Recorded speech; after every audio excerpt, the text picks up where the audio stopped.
Hey there fellas, and good morning to everybody, depending on when you watch this video. I still can barely open my eyes.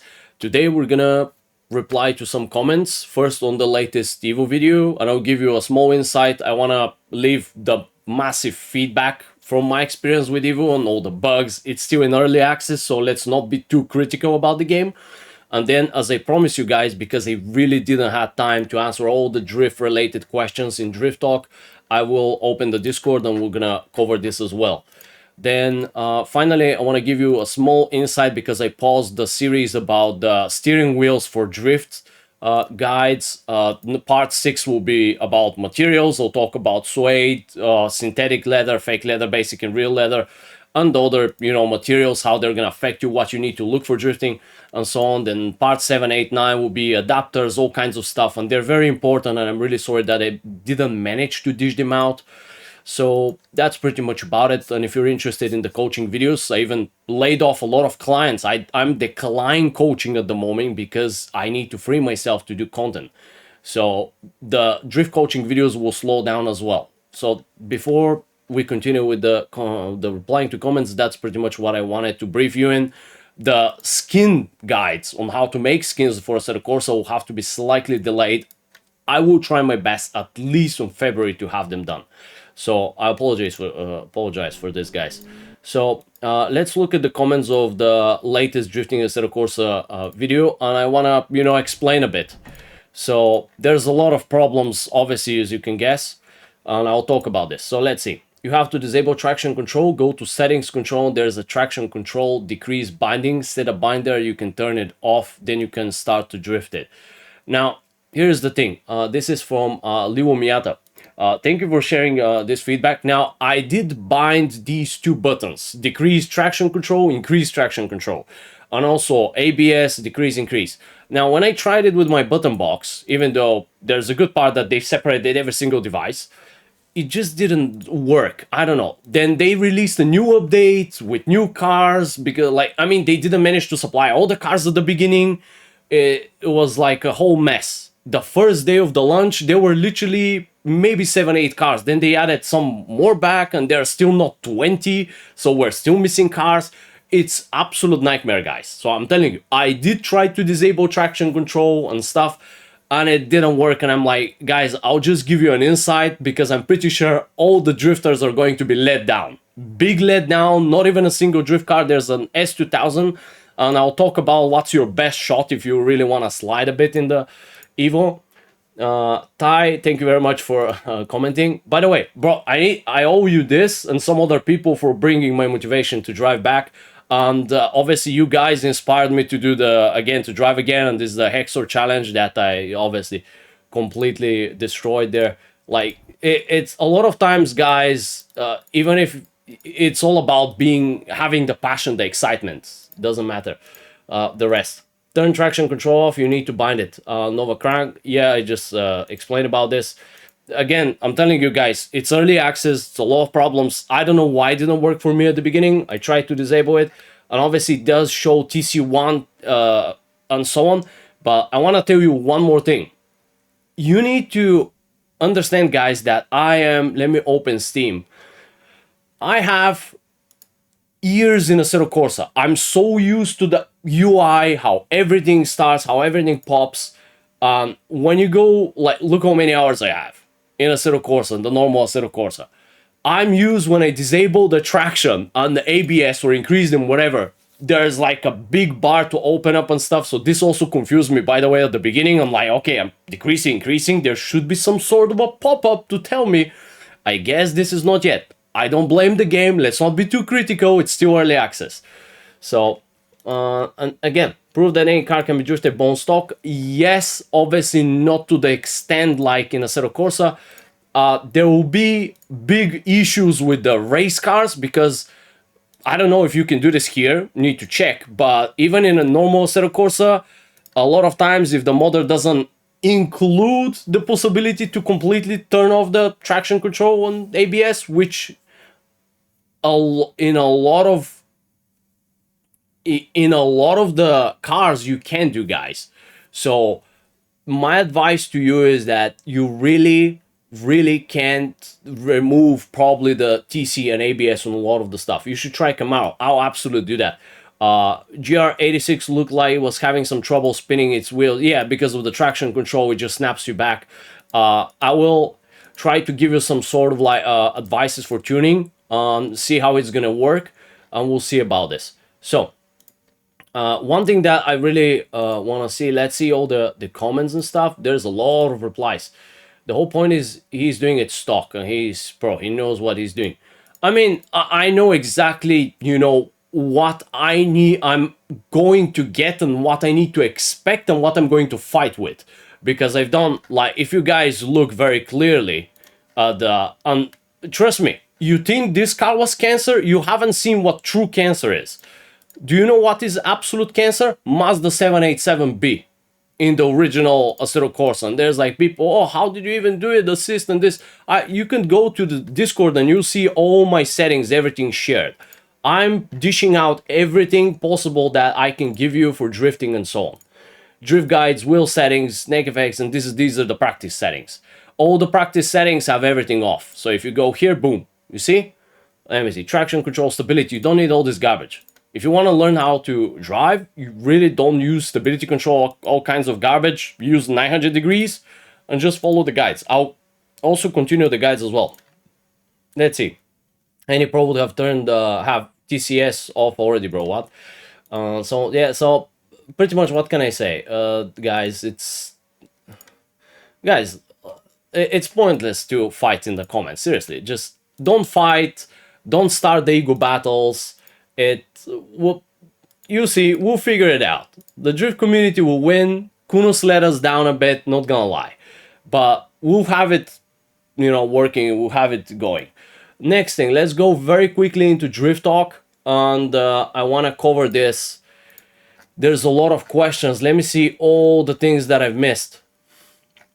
And again, thank you very much for all the feedback and so on. And I'll keep pushing videos today. I want to also tell you, you know, a bit of like tuning advices for stock cars and so on. Like I like to keep the camber the same because like when you toss these cars, if it's a stock car, has a stock suspension and stuff, it's gonna snap your back. No matter what you do, it will be snappy.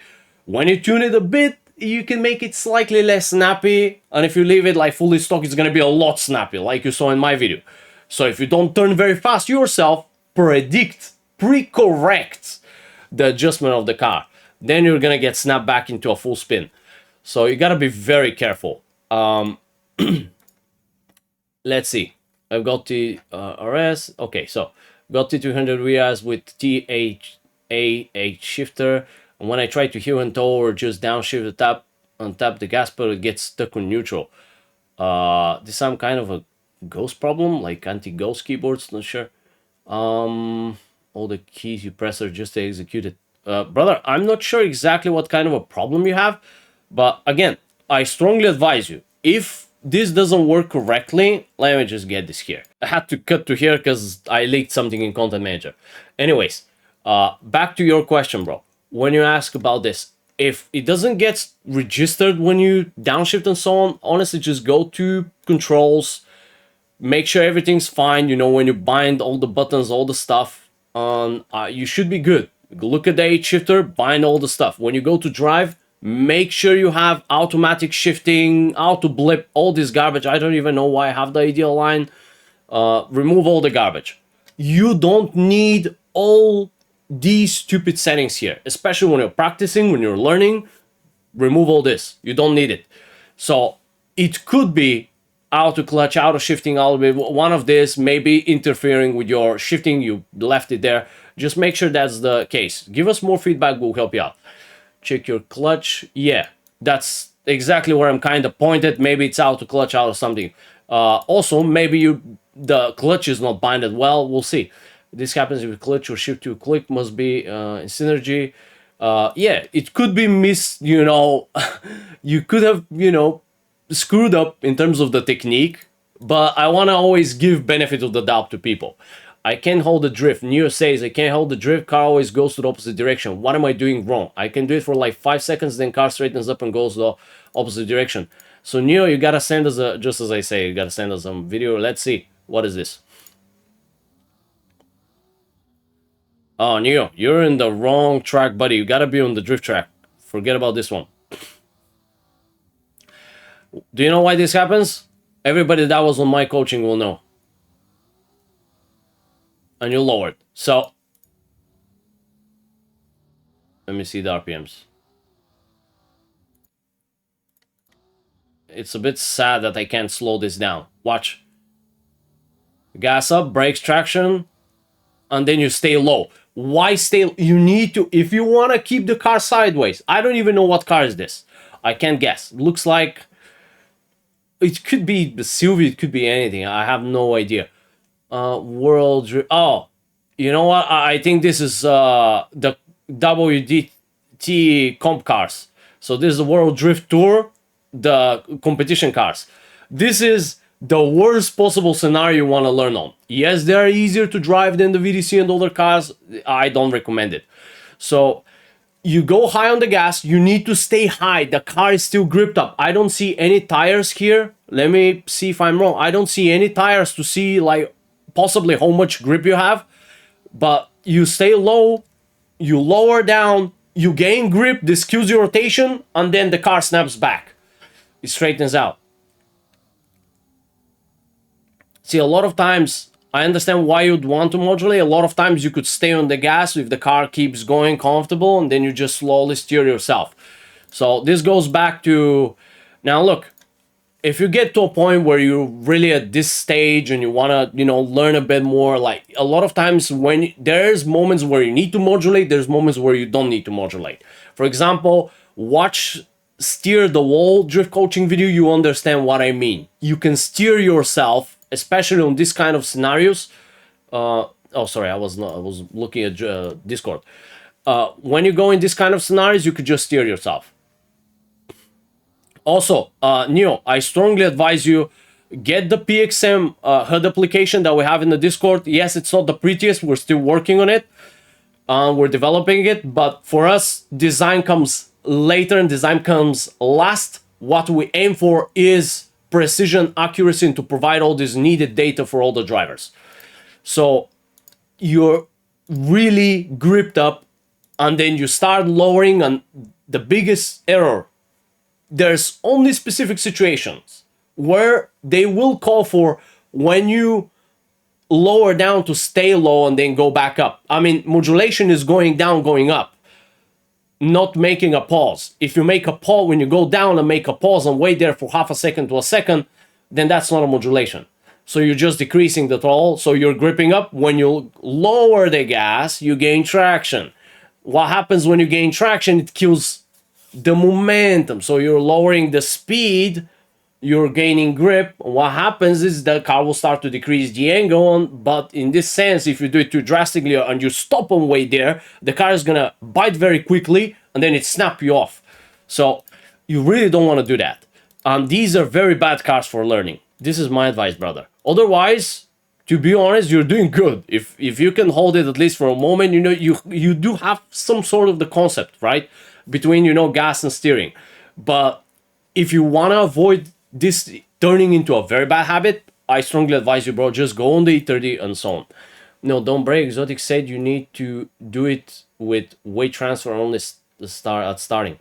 Left brake isn't needed for donut. Yes, you can do it, but it's gonna make it super easy, especially if you just slam on the brake and then you're like full gas and full brake, and like you're not exiting a drive meet or like car meets that people go and they do this burnout. If you remember, guys, like there was one Sylvia that did that. Car meet S15 drift. I think there was like yeah, this. So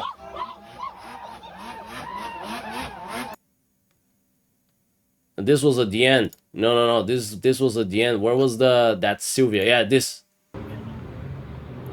So look at this. And you could see how slow it's moving. He's all over the brakes. Right, so he's all over the brakes, and you could see the brakes now. Look at it. How much brakes do you think he's doing? Like, you could do the donuts like this and everything is gonna be easy peasy. He's at least halfway on the brakes. Really depends how strong the brakes are, but like he's on the brakes. So this is what it reminds me of when Yusuf said that. Don't go on the brakes. It's like you're doing a burnout. Like, it's stupid. So look at the telemetry. You can keep a donut in a range of like 5 to 10%. Metal TV. Who is this Yusuf? Okay, let's see. Okay, gently with the gas. You know what? Yusuf, I'm very happy that you can keep the donut now. And now, if you keep the throttle steady and you only steer yourself, that's one of the levels when somebody has issues, because your focus is the most important thing. The more you split your focus, the more you channel energy everywhere. And let's say you have a capacity of 100% energy. You split it everywhere. That means, like, let's say you split your efficiency. How good are you gonna do in certain areas? The more you split your efficiency, the more, is the result. Like, that's the result you're gonna get. So it's gonna be shittier result. So to explain it like this, I'm sorry, I'm a bit stuttering when explaining. I'm still waking up. But to put it like this, if you push the gas and lock it like Yusuf did on 70, now you could channel all your energy on the steering, because okay, my foot is there, my foot is locked, it stays on the same. Steer yourself and try to learn it. Now, here's the thing. Then the next stage will be learning modulations and timing and synergy, just learning the flow and the tempo. First is synergy between hands and feet. So when you turn, you modulate, and you do these super tiny micro modulations. I believe Drew was sharing some videos on the Discord, so you can see where and to what point we managed to even get him. Like, extremely good driving. Bro, he drives better than me now. I'm so happy that I managed to help him so much with the coachings and stuff. Drew is here. IG, I forgot what IG was standing for. Take advice from him. I might have said something wrong. Small donuts making me dizzy so fast. Yeah, especially if you set your NeckFX very badly. It can almost look like a mini VR, bro. It confuses you. Try skid map. It has donut size of various sizes. I would agree and disagree. Once you master this donut, you can go and have fun with anything else, like the other stuff. I know it's very boring. I know my style of teaching is kind of perfectionistic, but you need a small donut. Like, this is something like medium range. You need punishment. If there is no punishment, something to punish you, remember that. Don't step here, you'll spin out. Don't step on the curb, you'll spin out. Don't step on the grass, you'll spin out. You need the punishment factor to learn.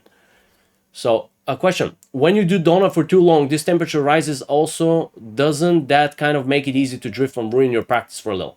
It makes it easy to drift, but it makes it like the bonus and the good thing is that when your tires get very heated, it gets easier, yes, to control the car.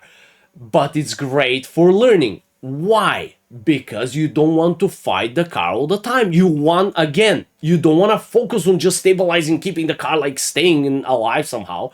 Car is a bit slider, you could relax, everything goes a bit slow in slow motion. When you're learning, you don't have too fast reactions, you want to be nice and chill. So this is big bonus when the car is sliding. That's why Drew is on others. When we go to do the coaching, they're like, what are you doing, bro? And then he's like, I'm warming up my tires. I'm like, no. Don't. There's a moment where I started telling them, stop warming up your tires. Because there comes to a point where if you can do the donut, now we want to focus on learning how to adapt to grippy tires, and then progressing from grippy tires, because they will warm up the more you drive, going to heated up tires. Basically, what I'm saying is learning comes to a stage where you learn to adapt to the grip change. That's very important. I've been doing some toge since I got my wheel last December. I only started to drift this week. Should I turn mechanical damage off? Absolutely. Just follow my settings, guys. Drew thank you very much, bro, that you were sending them the settings that I've posted. Honestly, Drew bro, you're saving my butt. Like, you help a lot, so much these people. Practice, yeah, okay. When I go toge, will these settings? Absolutely. These settings work for everything, bro. It's just settings. I've tested these settings with very good drivers that have Moza. I don't have Moza, I have Toastmaster. I can speak about Toastmaster mainly. On others, on Logitech G29 others. Okay, got my settings done. Time to go at it again. Let's see. How long have you guys been drifting? A lot. Most important, yes, I'm a little aggressive. Okay, blah, blah, blah. Let's see. I want to find, this is general discussion. I want to find questions. NeckFX is very useful. It instantly lets me know I've done a big correction. Absolutely. Yes, there are moments where you really, for specific setups, you don't need the NeckFX, but there's specific setups where you also need to adapt about your controlling advice setting up my controller to drift better. Hi, I'm from South Africa and you're new to drifting and playing controller. Yes, brother. Now, controller does have a lot of assists. Trust me, crazy amount of assists. Not a big fan of controllers because of the the levels, but once you get the A7 controller script, you need to fidget and play a lot with the controller settings. I'm pretty sure you can find one in Google, and then it's all about just tuning it slowly, slowly, slowly, so that you can have super nice and smooth drifting and so on. A7 assist install. Then just play with the settings. It takes quite some time, but then you'll be fine. Let's see, what should be the abilities you should be able to do before moving on from donut? Controlling your line comfortably, making radius small and big on your wheel. Yes. So helmet for settings FOV. Okay, any question? Oh, there's a lot of chatting here. So what you should be learning. Now, the abilities you need to do. Let's go, let me just check something. Well, what graphics do we have? Okay, we have single monitor graphics. Let's do this. Do I have this as a main monitor? Let's boom. Nope. Let's go to this one. Give me a second. Is this gonna work? Yes. Okay, so now the things you gotta do. I'm gonna jump in the game very quickly. I'll show you use of what you need to learn. So the things you need to know, brother, are the following. Boom, F7, let's go. Now, once you go to the donut, you need to be able, first, there's so many things we learn here. Let me remove the reshade. You only see, guys, you only see the small part. Oh, he can do the donut and stuff. You guys don't see all the weeks we spent on like these micro corrections and too much steering or too much throttle, fixing all these problems with the gas, working micro correction. You don't see all the hard work that Druis is putting in hours and so on, like other people. You really don't see this because only in the coaching, only the coaching sessions you can see that. So you're starting here. First, you gotta hold the big donut nicely and smoothly. Nicely and smoothly. No overcorrections, no upsetting, no disturbance of the car. Then once you do that, I work you up to go from big, how to tighten up and go tight, and then from the tight to go wide, and then you need to also be able to hold the middle. I need to know you have full understanding of the control of the car, how to control the grip. Then this will control also knowing how to control your rotation, the steering wheel, know how to control the angle because of the rotation, and so once you know all these, you know how to control the trajectory of the car and how to navigate the car to go exactly where you want it. You want to go to the tight donut, you'll be able to go to the tight donut. You want to go to the wide donut, you go to the wide donut without problem. And then after we're done with this, we'll go to obviously figure eight, then we'll do the dive loop, which is whoop here, and then big dive like 90-degree entries. Then we do the big third gear layout, and then we do a 360 layout that I love to do on the big track. You get the point. We'll reach there, guys. Don't worry. I'll be filming a lot. Where's the... Okay, so where's the helmet for settings FOV? Now, what you should have is like in real life. Unless, okay, I'm not gonna say this word because it's very disrespectful, but if you're a small human being, like I'm an average. I'm 183, 5, no, not 183, 185. I used to be 187. Maybe the squats shrink me a bit. I don't know what the heck happened. But, you know, I'm an average. I believe 187 centimeters height is like average. I don't know what is in feet, guys, sorry. But when you go to in the real car, I used to see the hood. So I know where my hood is, and I know like if I'm gonna hit when I'm turning and so on. Like you could see if you're gonna hit somewhere.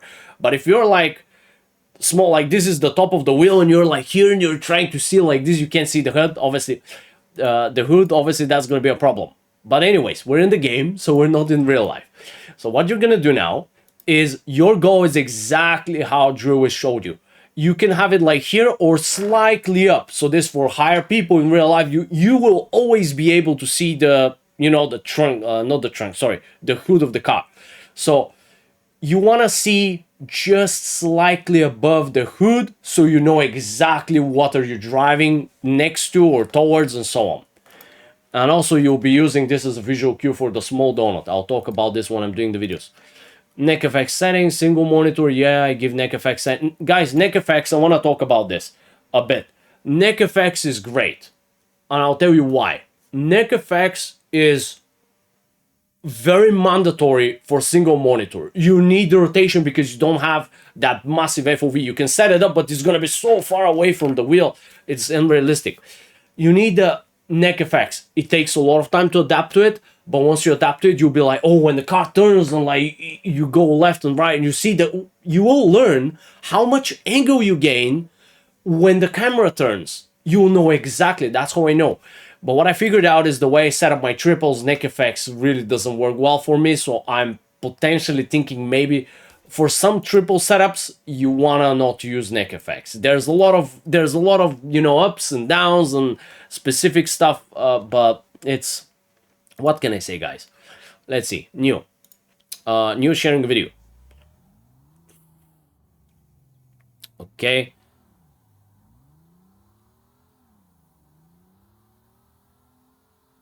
I like that you're not bashing. You know, being very honest with you, this is a very good base to start from when I see, you know, some of the clients signing up for my coaching coming to me. This is a very good base. Yes, there's a lot of problems, you know, like big modulations from time to time or big steering and so on, but we could pull. This is the goal. You hire me to help you out. I'm just there guiding you, saving all the time, saving you this 1 year of garbage driving and so on. You'll learn to drive, but it's gonna be bad. I showed this to Drew, and I'm like, bro, do you think, like, look how much time you're gonna waste, guys. Just watch. Like, obviously, everybody learns on a different rate, but I wasted, there were no videos on how to drift on a sim. I don't care about your real life drift videos. This is still a game. It's a simulator, but it's still a game. Yes, I did learn a thing or two from real life videos and so on, but look at this. I want to just show you something. Watch. I showed this to Drewis. Oh, this is loud. Look at this. Bash, bash, bash. And I also, you know, I had a slidey car, which was easy to drive. So what I had to do is when you drive like this, a lot of content the content creators, we knew what we did back in the day. So today, I don't care about, there's a lot of people that do very disgusting things. They change the physics of the cars. And then when you download the car of the video, like description, that it says, you try the car, like, one of the cars was not even a drift car. The guy changed the physics and it put the physics from a drift car, and then it, you know, he was drifting it in the video, and then he's like, "Oh, I changed the physics." At least he was honest. But a lot of people change the physics of the cars, and when you download the same car, it doesn't drive the way it drives.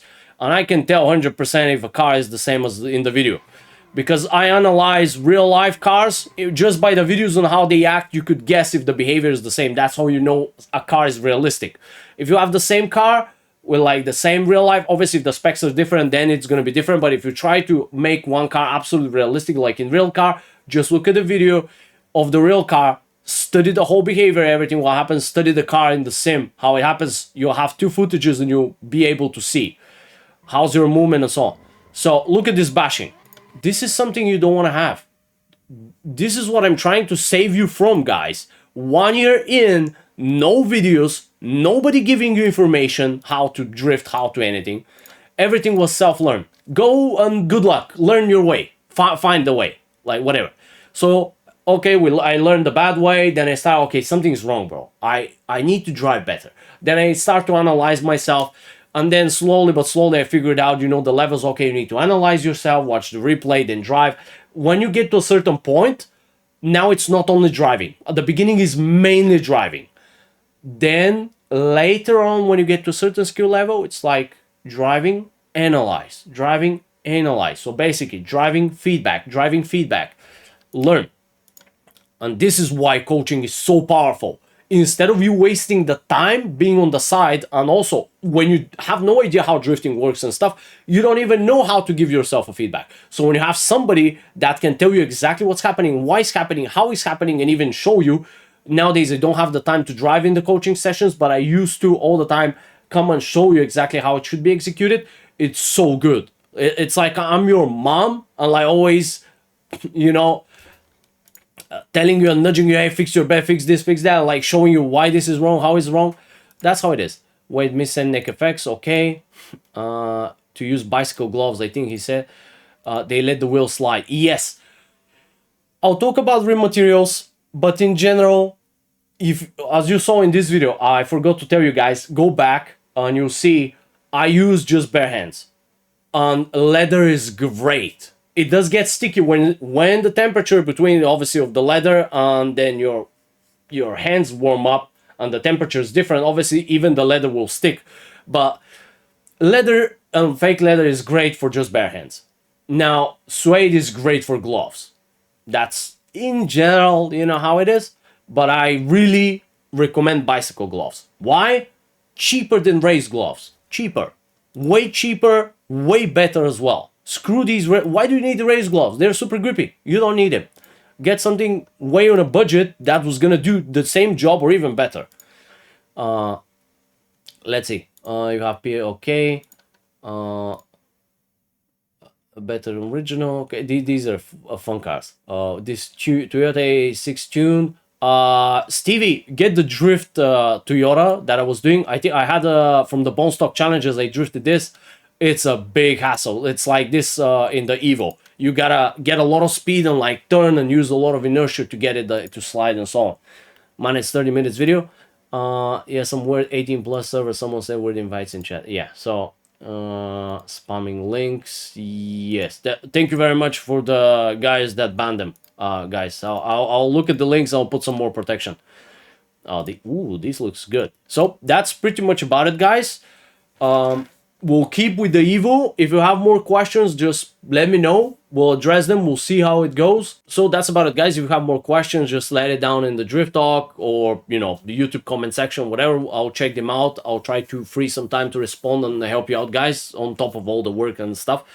But for now, let me know what you think in the comments down below. Wish you the best, and we'll see you in the next video, guys.